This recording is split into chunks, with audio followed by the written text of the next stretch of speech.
Friends, welcome to bucket list. இன்னைக்கு நம்ம bucket list சேனல்ல உங்களுக்காக நான் இன்னைக்கு என்ன திரைப்படத்தை கொண்டு வந்திருக்கேன்னா, ஆர்காடியன்ங்கிற ஒரு ஹாலிவுட் திரைப்படத்தை பத்தி தான் இன்னைக்கு நம்ம சேனல்ல பார்க்க போறோம். இது வந்துட்டு ஒரு மான்ஸ்டர் அட்டாக்கிங் திரைப்படம். மான்ஸ்டர் அட்டாக்கிங் திரைப்படம்னு சொன்ன உடனே நீங்க எதிர்பார்க்கிற தில்லும் சர்வைவலும் இந்த திரைப்படத்துல கொட்டி கிடக்குது. இந்த திரைப்படத்தை பத்தி இதுக்கு மேல ஓவரா பேசாம நம்ம வீடியோக்குள்ள போயிடலாம். வீடியோக்குள்ள போறதுக்கு முன்னாடி நம்ம சேனல் ஒரு சப்ஸ்கிரைப் மட்டும் பண்ணிருங்க. ஓகே ஃப்ரெண்ட்ஸ், வாங்க இப்ப நம்ம கதைக்குள்ள போலாம். வருங்காலத்துல பூமிக்கு பேர் தெரியாத ஒரு கிரியேச்சர் வந்து மனுஷங்க எல்லாத்தையுமே சாப்பிட ஆரம்பிச்சுது. மனுஷங்க எவ்வளவுதான் அதுகிட்ட இருந்து தப்பிக்க ட்ரை பண்ணாலும் அந்த ஏலியன் கிரியேச்சர் கிட்ட இருந்து இவங்களால தப்பிக்கவே முடியல. இதோட விளைவா என்ன ஆகுதுன்னா, பூமியோட பாப்புலேஷன் பாதியா குறைஞ்சு போயிருது. தப்பிச்ச மனுஷங்களுமே நகரத்துல இருந்து தப்பிச்சு கிராமத்துக்கு போய் வாழ ஆரம்பிக்கிறாங்க. இப்ப அப்படி இங்கிருந்து கட் பண்ணா நம்ம ஹீரோவை காட்டுறாங்க. சாப்பாடு தேடி நம்ம ஹீரோ அங்கேயும் ஓடிட்டு இருக்கான். ரொம்ப கஷ்டப்பட்டு திருப்பி வீட்டுக்கு போயிட்டு இருக்கும் போது தான் காட்டுறாங்க, பாதி நகரம் இந்த ஏலியனால அழிஞ்சு போய் இருந்திருக்கு. இப்ப ரொம்ப வேகமா அவனோட வீட்டை நோக்கி நகர்றான். அவன் வீடு ஒரு காட்டுக்குள்ள இருக்கு. அவன் வீட்டுக்குள்ள போய் பார்த்தா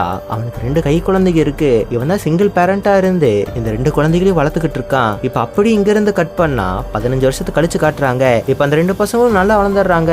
மூத்தவனும் நம்ம தாமஸனும், இளையவனை நம்ம ஜோசப்னு கூப்பிடுவோம். இவங்களுக்கு பாதுகாப்பாவே ஒரு நாய்க்குட்டியை கூட வளர்க்குறாங்க. ஏலியன் கிரியேச்சருக்கு பயந்துகிட்டு மித்த இருக்கிற சர்வைவர்ஸ் எல்லாருமே பகல்ல மட்டும்தான் வெளியே வருவாங்க.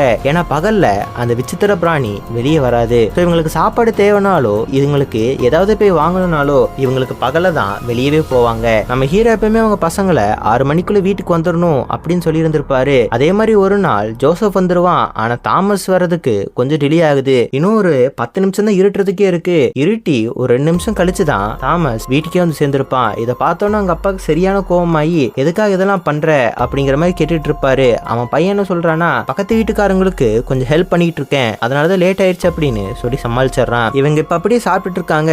சாப்பிட்டுட்டு இருக்கும்போது ஜோசப்புக்கு தாமஸுக்கு சண்டையாகி 2 பேரும் மாத்தி மாத்தி அடிச்சுக்க ஆரம்பிக்கிறாங்க. ஆனா அவங்க பேஸ்மெண்ட்டுக்கு கீழே ஏதோ ஒரு சத்தம் கேட்க ஆரம்பிக்குது. அந்த சத்தத்தை போய் கேட்டாதான் தெரியுது, இவங்க வீட்டுக்குள்ள அந்த கிரியேச்சர் வர்றதுக்கு பயங்கரமா ட்ரை பண்ணிக்கிட்டு இருக்கு. இதை பார்த்து நம்ம ஹீரோவும் சரி நம்ம தாமஸும் சரி வழிய என்னென்னமோ வச்சு அடைக்க ட்ரை பண்றாங்க. ஆனா ஒரு கட்டத்துக்கு மேல அந்த ஏலியன் அங்கிருந்து போயிருது. இப்போ அவன் தம்பிக்காரனை பார்த்து, நானும் அப்பாவை கஷ்டப்பட்டு தடுக்க ட்ரை பண்ணிக்கிட்டு இருக்கோம், நீ என்ன பண்ற அப்படின்னு கேட்கும்போது ஜோசப் என்ன சொன்னானா, நான் அதை அனலைஸ் பண்ணிட்டு இருந்தேன். ஃபர்ஸ்ட் வாட்டி அடிக்கும் போது 30 நிமிஷத்துல அடிச்சது, அதுக்கப்புறம் 10 செகண்ட் கழிச்சு அடிச்சது, லாஸ்டா ஒரே செகண்ட்ல எதுவுமே பண்ண முடியாதுன்னு அது பாட்டுக்கு போயிருச்சு அப்படின்னு சொல்றான். இங்கிருந்து அப்படியே கட் பண்ணா நம்ம ஹீரோ அடுத்த நாள் காலையில அந்த கதவை போய் பார்த்தா தான் பையன் சொன்ன மாதிரி தான் அங்க நடந்த மாதிரி இருக்கு. அதுக்கப்புறம் கதவை இன்னும் ஸ்ட்ராங் பண்றதுக்காக கட்டையை தேட போறாங்க. இவங்கெல்லாம் கஷ்டப்பட்டு கட்டையை தேடிட்டு இருக்காங்க. ஆனா கட்டையை உடைக்கிற இடத்துல பார்த்தா தாமஸ் மட்டும்தான் இருப்பான், ஜோசப் இருந்திருக்க மாட்டான். இப்ப ஜோசப்பை தேடிட்டு ஹீரோ போனா ஜோசப் இவங்களோட பழைய காரை எப்படியாவது ஓட வச்சிருன்னு பயங்கரமா டெஸ்ட் பண்ணி அந்த காரை ஓடவும் வச்சிருவான். இதுக்கப்புறம் நம்ம ஹீரோ என்ன பண்றாங்கன்னா, அவங்க 2 பசங்களுக்கு கார் எப்படி ஓட்ட சொல்லி கொடுக்கணுங்கிறதையும் சொல்லி கொடுக்க ஆரம்பிக்கிறாரு. சோ அதுக்கப்புறம் நம்ம ஹீரோ என்ன சொல்றாருன்னா, அவங்க 2 பசங்களை பார்த்தும் இந்த கார் எடுத்துட்டு போய் பக்கத்துல ஏதாவது கட்டை இருந்தா போய் எடுத்துட்டு வாங்க, ஏன்னா நம்ம விண்டோவை இன்னுமே ஸ்ட்ராங் பண்ண வேண்டியது இருக்கு அப்படின்னு சொல்ல, தாமஸ் என்ன சொல்றாங்கன்னா, என்ன விளையாடுறீங்களா, நான் டெய்லியும் ஃபார்முக்கு போய் அவங்களுக்கு ஹெல்ப் பண்ணுவேன்னு உங்களுக்கு தெரியும்ல, இப்ப ஃபார்முக்கு இன்னைக்கு போக கூடாது, இங்க போகன்னு சொன்னா எப்படின்னு தாமஸ் பயங்கர கடுப்பாரான். ஆனா அவங்க அப்பா பேச்சை மீற முடியாம 2 பசங்களும் கிளம்புறாங்க.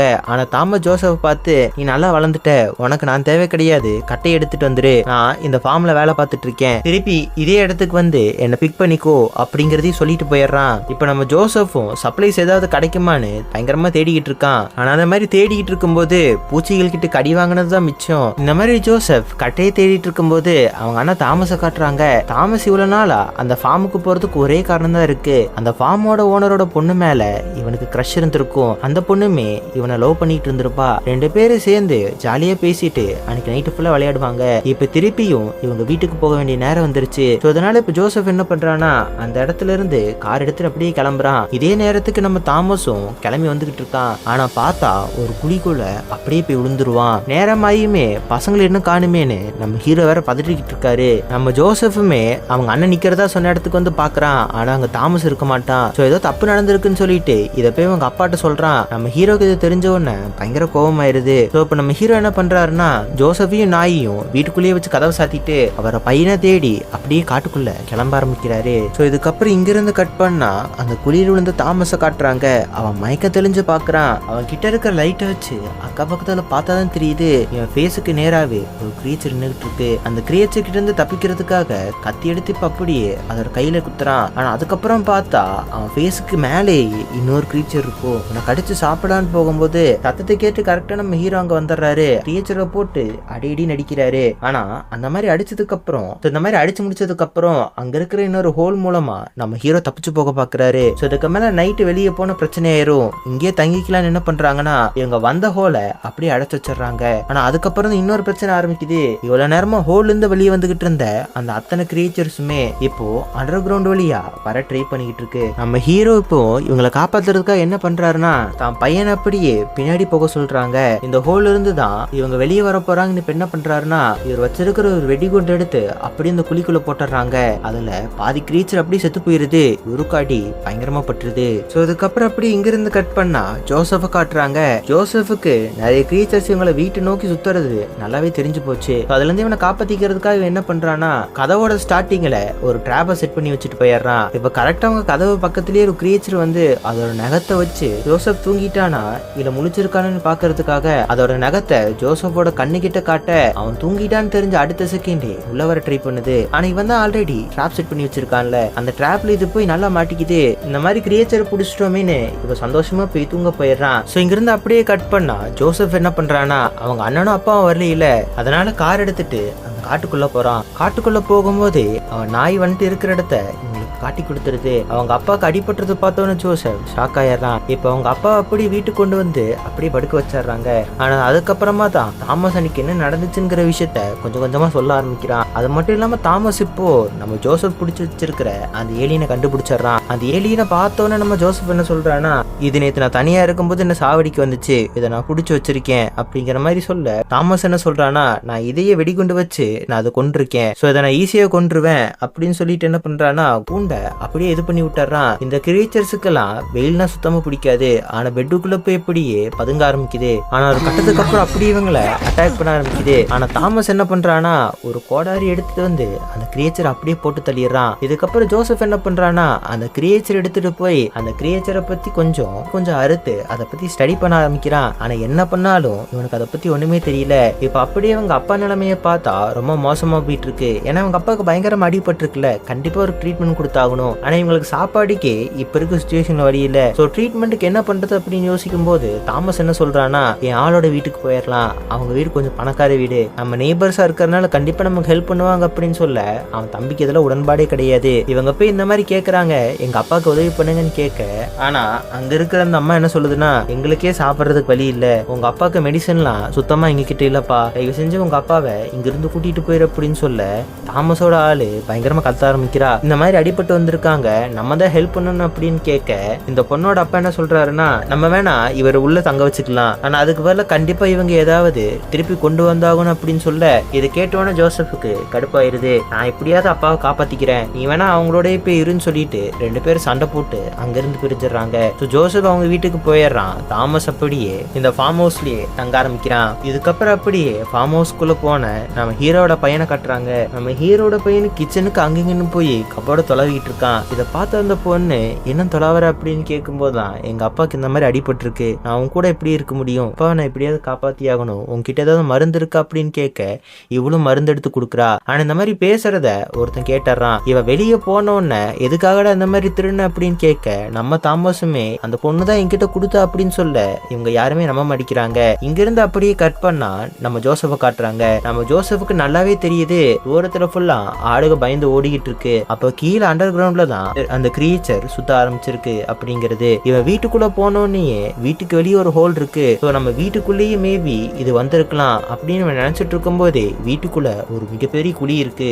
என்ன பண்றானா அவங்க அப்பா ஒரு இடத்துல படுக்க வச்சுட்டு எல்லா இடத்தையும் அப்படியே மூட ஆரம்பிக்கிறான். அண்டர் கிரவுண்ட்ல இருந்து அது வரக்கூடாதுன்னு நிறைய வெயிட்ட அங்க இங்கன்னு வைக்க ஆரம்பிக்கிறான். இப்ப அப்படியே அந்த ஃபார்ம் காட்டுறாங்க. அந்த ஃபார்ம்ல இருந்து மத்த எல்லா எம்ப்ளாயும் சேர்ந்து நம்ம தாமஸ சுட்டு கொள்ளலான்னு போறாங்க. ஆனா அவங்க பக்கத்திலேயே ஒரு குழி இருக்கு. அந்த குழிக்குள்ள இருந்து ஏதோ சத்தம் கேக்குதுன்னு தலையை விட்டு பார்த்தா கிரியேச்சர்ஸ் அதுல இருந்து வெளியே வர ஆரம்பிக்குது. சோ இப்ப இவங்களுக்குள்ள சண்டை வர ஆரம்பிக்குது. இவங்களும் அந்த கிரியேச்சரை சாகடிக்கிறதுக்கு என்னென்னமோ ட்ரை பண்றாங்க. ஆனா அந்த கிரியேச்சர் பாட்டுக்கு இவங்களை போட்டு கொன்னு குமிச்சுக்கிட்டு இருக்கு. சோ இதே நேரத்துல இவ லவ் பண்ற பொண்ணோட அப்பா அம்மாவை காட்டுறாங்க. அவங்களுக்கு ஏதோ சத்தம் கேட்டுதுன்னு வெளியே வந்து பார்த்தா அந்த கிரியேச்சர் இவங்க ரெண்டு பேர்த்தையும் மறுகையா பண்ணிருது. சோ இந்த சத்தத்தை கேட்டு அப்படியே இந்த பொண்ணு வெளியே வரா. அப்பா அம்மாவை அந்த கிரியேச்சர் சாப்பிடுறத இவ அப்படியே பாத்துறா. இதே நேரத்துல இடத்துல அந்த ஃபார்ம் எம்ப்ளாயிஸ் எல்லாம் காட்டுறாங்க. அவங்க இங்க இருந்து தப்பிச்சு போக பார்த்துட்டு இருக்காங்க. ஆனா அவங்க எல்லாத்தையும் பிடிச்சி அங்க வந்த கிரியேச்சர் சாப்பிட்டு இருக்கு. இப்ப நம்ம ஹீரோ அங்க இருந்து தப்பிச்சு கிளம்பலான்னு போறான். கிளம்பலான்னு போகும்போது கரெக்டா ஒரு கிரியேச்சர் கிட்ட இவனும் மாட்டிக்கிறான். ஆனா இவனை காப்பாத்துறதுக்காகவே இவன் லவ் பண்ற அந்த பொண்ணு வந்துடுறா. கண்ணை வச்சு ஒரே போடு அந்த கிரியேச்சர் அங்கேயே செத்து போயிருது. அதுக்கப்புறம் இவங்க வெளியே வந்து பார்த்தாதான் தெரியுது அவங்க வீடு எப்படியே பத்திக்கிட்டு எரியும். அவங்க அப்பா அம்மாவும் இறந்துட்டாங்கிற விஷயத்த தாமஸ் கிட்ட சொல்ல, நீ என் வீட்டுக்கு வா அப்படின்னு சொல்லி இவன் வீட்டுக்கு கூட்டிட்டு போறான். அவங்க வீட்டுல ஜோசப் அவனையும் அவங்க அப்பாவையும் காப்பாத்துறதுக்காக பல டிராப்பை செஞ்சு வச்சுக்கிட்டு இருக்கான். இப்ப இவங்க கதவை தட்ட இப்ப இவங்க 3 பேர் ஒரே டீமா சேர்ந்து வேலை பார்க்க ஆரம்பிக்கிறாங்க. அந்த டைம்ல கரெக்டா இப்ப நம்ம ஹீரோ கண்ணை முழிச்சுக்கிறாரு. ஹீரோ கண்ணை முழிச்சு மருந்து கொஞ்சம் சாப்பிடுறாரு. மருந்தை சாப்பிட்டு ஒரு பிளான சொல்றாரு. இருக்கிற எல்லா வழியும் எப்படியாவது அடைங்க. அது மட்டும் இல்லாம இருக்கிற கட்டையெல்லாம் வச்சு அண்டர் கிரவுண்ட்ல ஒரு எக்ஸ்ப்ளோஷன் மாதிரி ஒன்று உருவாக்குங்க. அதே மாதிரி நம்ம வீட்டுக்கு வெளியே இருக்கிற ஒரு ஃப்ரீசரையும் கொட்டுவாங்க. உங்களுக்கு ஏதாவது ஆச்சுன்னா அந்த ஃப்ரீசர்ல போய் ஒளிஞ்சுக்கோங்க, உங்களுக்கு எதுவும் ஆகாது அப்படிங்கிற மாதிரி சொல்றாரு. சோ இவங்களும் பிளான் பண்ண மாதிரியே எல்லாமே பண்றாங்க. கட்டைக்கு மேல ஃபுல்லாமே பெட்ரோலை ஊத்தி வச்சிடறாங்க. அது மேலேயே ஒரு சின்ன வெடியை வச்சு சீக்கிரமா அது பத்திக்கிற மாதிரி ஒரு சிகரெட் இவங்க கையிலேயே வச்சிருக்காங்க. ஏதாவது வந்துச்சுன்னா போட்டு தள்ளிடலான்னு இவங்க இப்ப எல்லாரும் ரெடியா இருக்காங்க. சோ இப்ப அப்படியே அந்த இடத்துல பயங்கரமான சத்தம் கேட்க ஆரம்பிக்குது. என்னடான்னு பார்த்தா நம்ம ஹீரோ படுத்திருக்கிற சிம்னி மூலமா ஒரு கிரியேச்சர் உள்ள வந்திருக்கும். சில ஹோல்கள் மூலமா இருந்தும் அந்த கிரியேச்சர் உள்ள ஆரம்பிச்சிருக்கு. சோ தாமஸ் இதை பார்த்தோன்னே ஒரு கிரியேச்சரை போட்டு தள்ளுறான். ஆனா பின்னாடி இருந்த கிரியேச்சர் இவன் அப்படியே பிடிச்சிருது. சோ இதை பார்த்தோன்னே மித்த 2 பேர் அதை போட்டு அடிக்க ஆரம்பிக்கிறாங்க. இப்ப இந்த சத்தத்தை கேட்டு இப்ப நம்ம ஹீரோ அப்படியே வெளியே வந்து பாக்குறாரு. அவர் மூஞ்சில் ரத்தமா இருக்கு. என்னடான்னு பார்த்தா சிம்னி வெளியே வந்த அந்த கிரியேச்சர் போட்டு தள்ளிட்டாரு. இதுக்கப்புறம் நம்ம ஹீரோ என்ன சொல்றாருன்னா 3 பசங்களையும் போய் அந்த ஃப்ரீசர்ல ஒளிஞ்சுக்க சொல்றாரு. வர கிரியேச்சர்ஸ் எல்லாத்தையுமே போட்டு இவர் கொஞ்சம் கொஞ்சமா கொல்ல ஆரம்பிக்கிறாங்க. ஆனா நிறைய கிரியேச்சர்ஸ் வந்துகிட்டே இருக்கு. சோ அதுக்கப்புறம் என்ன ஆகுதுன்னா அந்த கிரியேச்சர்ஸ் கிட்ட சண்டை போட்டுட்டு இருக்கும் போதே நம்ம ஜோசப் உருவாக்கி வச்சிருந்த அந்த வெடிகுண்டை ஹீரோ வெடிக்க வச்சிடறாரு. அதாவது அந்த எக்ஸ்ப்ளோஷனை இவர் வெடிக்க வச்சிடறாரு. இந்த மாதிரி வெடிச்சதுல அங்க இருந்த எல்லா கிரியேச்சருமே செத்து போச்சு. நம்ம ஹீரோவும் அங்கேயே செத்து போயிட்டாங்க. இவங்க இருந்த அந்த ஃப்ரீசருமே உருண்டு போய் அப்படியே வெளியே வருது. வெளியே வந்ததுக்கு அப்புறமா தான் தெரியுது அவங்க அப்பா இறந்து போயிட்டாங்கன்னு. இது தெரிஞ்சவன ஜோசப் தாமஸும் ரொம்பவே வருத்தப்படுறாங்க. இங்கேயே ரொம்ப சோகமா இந்த திரைப்படம் ஒரு முடிவுக்கு வருது. இந்த திரைப்படத்தை பத்தி நீங்க என்ன நினைக்கிறீங்கிறத கமெண்ட் பாக்ஸ்ல கமெண்ட் பண்ணிட்டு போங்க. ஓகே ஃப்ரெண்ட்ஸ், தேங்க்யூ ஃபார் வாட்சிங்.